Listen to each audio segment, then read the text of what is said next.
Ahead of his face-to-face meeting with Russian leader Vladimir Putin, President Trump issued a warning. Yeah, and that warning said there will be severe consequences if he determines Putin isn't serious about ending the war in Ukraine.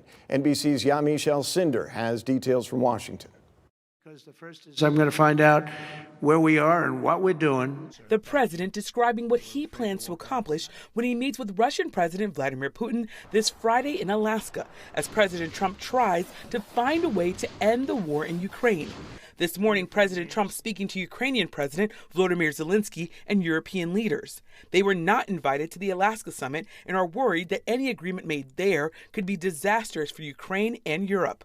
President Trump has said there may need to be some territory swapping between Russia and Ukraine, but that's a non-starter for Zelensky, who urged President Trump not to give in to Putin.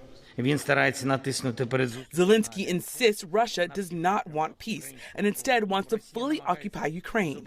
Meanwhile, today, President Trump downplaying expectations for the summit at a U.S. military base in Anchorage. The president saying he will only have a second meeting with Russia and Ukraine at the table if he gets the answers he's looking for from Putin on Friday. I would like to do it almost immediately, and we'll have a quick second meeting between President Putin and President Zelensky and myself. President Trump eager to end the war in Ukraine and fulfill a campaign promise, which has already proven to be a great challenge.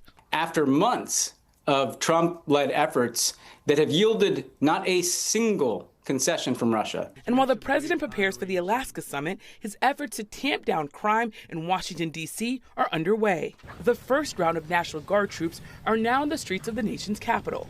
A White House official said the guards are being deployed to deter crime, protect federal assets, and provide a safe environment for law enforcement officers to make arrests.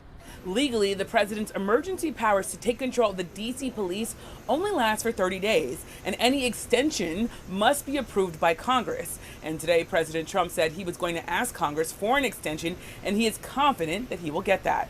Yamichelle Cinder, NBC News, the White House.